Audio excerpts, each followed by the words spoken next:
Hello అండి. అందరికీ నమస్తే. వెల్కమ్ టు మై ఛానల్ నీరు సడ్డా అండి. సో, ఊరు నుంచైతే వచ్చేసామనమాట 6:30కి. వచ్చిన తర్వాత 1 సెకండ్ కూడా రెస్ట్ లేకుండా అయితే ఈరోజైతే నేను చేసుకున్న పనులండి చూపిస్తున్నాను. సో, ఫస్ట్ ఊరు నుంచి వచ్చిన తర్వాత బట్టలైతే ఇంకా 1 వీక్ కదండీ! చాలా ఎక్కువైపోయాయన్నమాట. సో, కొంచెం అయితే బట్టలంతా ఏసేసి ఇంకా వాషింగ్ మిషన్‌లో ఈవినింగే సగం బట్టలైతే ఉతికేసాను. సో, నేనెళ్తున్నప్పుడు అంతా ఇలా క్లీన్‌గా చేసుకొని ముగ్గులన్నీ పెట్టుకొని ఎళ్ళానండి. అలాగే కొంచెం ధూపమంతా ఏసి ఎళ్ళాననమాట. సో, ఇంట్లోకొచ్చిన వెంటనే మంచి వాసనైతే ఉన్నది. సో, వచ్చేసి ఇంక స్నానం చేసేసి నైటీలోకైతే వచ్చేసాననమాట. ఇది మీరు గాని ఫస్ట్ టైమ్ నా ఛానల్ చూస్తున్నారంటే సబ్స్క్రైబ్ చేసుకోవడం మర్చిపోవద్దండి. ఆల్రెడీ సబ్స్క్రైబ్ చేసుకున్నారంటే లైక్ చేయడం అయితే అస్సలు మర్చిపోవద్దు. మీరిచ్చిన ప్రతి లైకు నాకు చాలా మోటివేషన్‌గా ఉంటదనేసి అయితే గుర్తుంచుకోండి. సో, ఇప్పుడైతే ఏమంటే హస్బెండ్ చెప్పారండి ఈవినింగు బయట నుంచి తెచ్చేస్తాను ఫుడ్డు. ఇంకా ఇప్పుడే వచ్చాం కదా! నువ్వు చాలా టైర్డ్‌గా ఉంటావు అనేసి. కానీ నేనైతే చెప్పాను వద్దండి దయచేసి బయట నుంచి అయితే తేవద్దు. ఎందుకంటే ఈ 1 వీక్ బయటనే ఫుడ్ తిన్నాం కదండీ! చాలా చిరాకొచ్చింది. నార్మల్‌గా మీరు చూసుంటారు నా వీడియోస్‌లో కూడా నేను బయట ఫుడ్ ప్రిఫర్ చేయననమాట. సో, సరే అని చెప్పేసి ఇంకా ఇలాగా పప్పు అయితే కొంచెం ఫ్రై చేసేసానండి. కందిపప్పు ఫ్రై చేసేసి దీన్నైతే నీళ్ళేసేసి కడిగేసి కందిపప్పుకనమాట సాంబార్‌కి రెడీ చేసుకుంటున్నాను. పప్పు ఫ్రై ఎందుకు చేస్తామంటే ఆల్రెడీ చెప్పాను కదండీ ముందు వీడియోస్‌లోని మనకనమాట గ్యాస్ట్రిక్ అవ్వదు. కందిపప్పు గాని ఫ్రై చేసి తింటే. చాలా బావుంటదనమాట. టేస్ట్ కూడా బావుంటది. సో, ఇలాగైతే ములంకాయలు, టమాటాలు, ఉల్లిపాయలు మళ్ళానేమొచ్చి వెల్లుల్లి అలాగన్నీ ఏసేసుకొని ఉప్పుతో సహా ఏసేసుకొని ఇంకా విజిల్ అయితే పెట్టేసానండి. పెట్టేసి ఇంకో పక్కన మీకు బట్టలు చూపిస్తున్నాను కదా! ఆ బట్టలైతే ఉతకడం అయితే స్టార్ట్ అయ్యిందనమాట. అంటే అవి అవుతున్నాయి. ఇంకో పక్కన ఈ పనులు, అన్ని పనులు అనమాట. ఒకదాని తర్వాత ఒకటి పరిగెడుతూ చేస్తున్నానండి. యాక్చువల్లీ ఈవినింగ్‌లో 6:30కి అలాగొచ్చాము. వచ్చిన తర్వాత అనమాట ఇక్కడ ఇవన్నీ పెట్టేసి ఇంకా ఒకసారి ఇల్లైతే ఊడ్చేద్దాం అనేసని అనుకున్నాను. కానీ ఈవినింగ్‌లో ఇల్లు ఊడ్చిన తర్వాత అది ఎత్తకూడదంటారు కదండీ! అక్కడే ఉంచాలి అని చెప్తారు. సో, అందుకు ఎత్తకుండా అయితే అలా పక్కకు పెట్టేసాననమాట. అదైతే వీడియో చేయలేకపోయానండి. సో, అక్కడ ఇల్లు ఊడ్చుకొని బట్టలంతా అయితే ఉతికేసి అంటే సగం బట్టలే ఉతకడం అయిందండి. అవి ఉతికేసి ఇంకా పక్కన సాంబార్ అయితే పెట్టేసుకున్నాను. సో, ఇప్పుడైతే ములంకాయలైతే సెపరేట్‌గా తీసేసి కొంచెం పప్పైతే బాగా కిదికేస్తాననమాట. మా పాపండి మామూలుగా తిండికి అల్లరి. ఇంకా బయటికెళ్ళామంటే అది ఫుల్లు జంక్ ఫుడ్‌లోనే ఉంటదండి. పిజ్జాలు, బర్గర్‌లు అవన్నీ ఎతుక్కుంటారనమాట. ఈవెన్ ఇఫ్ షిరిడీలో కూడా మా పాప ఎతికేసి మాకు బర్గర్ దగ్గరికి, పిజ్జా దగ్గరికి తీసుకెళ్ళింది. మెక్‌డొనాల్డ్స్‌కి అన్నిటికి. సో, అక్కడ కూడా అలాంటి ఫుడ్డే తినవలసొచ్చింది. నాకు మా హస్బెండ్‌కి అయితే అస్సలు అవి నచ్చవండి. అంటే అట్‌లీస్ట్ బయటవైతే మేము ఎక్కువ తినమనమాట. సో, ఇక్కడైతే ఇలాగా ఇంట్లోని ఫుడ్ తిందాము. ఎన్ని రోజులు మనం ఎంత ఎక్కడ తిరిగినా సరే మన ఇంటికైతే మనకి ఏది సాటి రాదు. మన ఇంటి ఫుడ్డు మన ఇంటి ఫుడ్డే కదండీ! సో, అందుకనమాట వచ్చేసి ఇంకా ఓపిక అని ఆలోచించకుండా నేనైతే శక్తి తెచ్చుకున్నాను. యాక్చువల్లీ బయటికెళ్తే ఏంటంటేనండి, మనం ఇంట్లోనే ఉంటాం చూసారా ఆడవాళ్ళమి, మనకు ఒకలాగా అనిపిస్తదనమాట ఇంట్లో ఉండి, ఇంక తిరిగి ఎనర్జీ మనకి పోతున్నట్లు అనిపిస్తది. అదే గాని మనం ఎప్పుడైనా సరే ఇలాగ ట్రిప్‌కెళ్ళేసి కొంచెం తిరిగేసి వచ్చామంటే, మనకి ఎక్కడ లేని ఎనర్జీ ఇంకా వస్తదనమాట. కొత్త ఎనర్జీతో పని చేసుకోగలం. నేనొచ్చానండి, వచ్చిన తర్వాత ఒక సెకండ్, 1 సెకండ్ కూడా రెస్ట్ తీసుకోలే. ఇలాగొచ్చేసి ఇంకా బట్టలన్నీ తీసేసి, ఆ బట్టలంతా ఉతకడంకేసేసి, ఇంకో పక్కననమాట ఫుడ్‌కి రెడీ చేస్తూ, ఇల్లు ఊడ్చేసి, అంటే ఒక మిషన్ లాగా వర్క్ చేశాను. మా హస్బెండ్ అన్నారు కొంచెం రెస్ట్ తీసుకో పోన్లీ ఒక్కరోజేనా అని.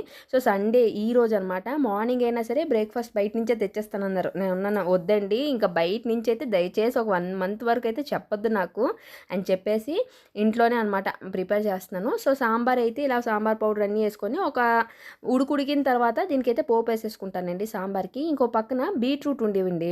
యాక్చువల్లీ ఊరికెళ్తున్న ముందనమాట ఒక 3 బీట్రూట్లు అలాగే కొంచెం ఇది ఇందాక చూపించాను కదా! ములంకాయలు కొంచెం అలాగుండేవనమాట. సో, ఉన్ని వాటితోనే అడ్జస్ట్ చేసేసాను. నేను మండే అయితే ఎళ్ళేసి అన్ని కూరగాయలన్నీ కొందాం అనుకున్నాను. ఈ మధ్యనైతే అసలు వీడియోస్ కూడా ఏయడానికి అవ్వలేదండి. దయచేసి ఎవ్వరు ఏంటి అనుకోవద్దు. ఎందుకంటే మీరందరూ ఇంత సబ్స్క్రైబ్ చేసుకొని నా ఛానల్‌ని ఇంత సపోర్ట్ చేస్తున్నారు. సో, నాకే ఒక గిల్టీగా అనిపిస్తుందండి వీడియోలయిపోతే. కానీ ఏం చేస్తానండి అస్సలు టైం అయితే అవ్వట్లేదు. అందులో దారిలో వీడియోస్ తీసి ఏద్దాము అనుకున్నా సరే ఈ పిల్లలు ఎనకాతల ఉంటారు కదండీ! ఆళ్ళ మమ్మీ ఇది ఇయ్యు, అది ఇయ్యు అని అడుగుతుంటారు. ఇంకో పక్కన హస్బెండ్‌కి రూట్ అంతా గైడెన్స్ చేస్తుంటాననమాట. గూగుల్‌లో చూసి, మ్యాప్స్‌లో చూసి. సో, అందులోననమాట నాకింకా వీడియోస్ ఏది తీయడానికి అవ్వట్లే. ఒక మొబైల్‌లోని సాంగ్స్, ఇంకో మొబైల్‌లోని గూగుల్ మ్యాప్స్. ఇలా పెట్టుకొని, చూసుకొని దారంతా అయితే తిరిగామండి.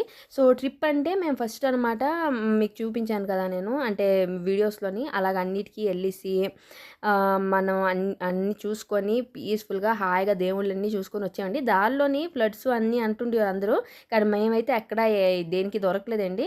కానీ షిరిడీ నుంచి కోల్హాపూర్ ఎళ్తుండేవారనమాట. అప్పుడైతే కొంచెం వర్షం పడిపోయింది. ఇంకా రూట్ కూడా బాగాలేదండి. అస్సలు బాలేదు. సో, మాకు కొంచెం టైం అయితే పట్టేసింది. సో, సాంబార్ అయితే అక్కడ అయిపోయిందండి. సాంబార్ అయిపోయిన తర్వాత రైస్ కూడా కడిగేసుకొని రైస్ కూడా పెట్టేసాననమాట. బీట్రూట్ అయితే ఇంకో పక్కన ఫ్రై చేస్తున్నాను.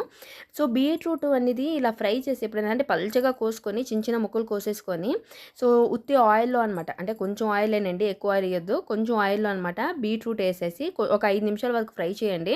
అది ఫ్రై అయిన తర్వాత మన కొబ్బరి కూర ఉంటది కదా! కొబ్బరి కూర కూడా ఏసేసి ఫ్రై చేసేసి ఉప్పు, పసుపు ఏసేసుకొని దింపియండి. చాలా టేస్ట్‌గా ఉంటదండి. లిటరల్లీ బీట్రూట్ కర్రీ అంటే ఈ బీట్రూట్ ఫ్రై అనమాట చాలా బావుంటది. సో, కొబ్బరి కూర ఎలాగో ఉంది కదండీ! అందుకు కొంచెం నేను రసం గూడా పెట్టుకుంటున్నాను. ఎందుకంటే ఇన్ని రోజులు మరి మాకు రసం అయితే దొరకలేదండి. అంతా మహారాష్ట్ర మేము వెళ్ళిందంతా. అక్కడ మాకు దొరికేది ఏంటి అంటే ఆ పోహ ఒకటి అలాంటివే దొరుకుతాయి. లేకపోతే మన ఈ బన్స్ ఉంటాయి కదండీ! అది పావు భాజీ, పావు అంటారు.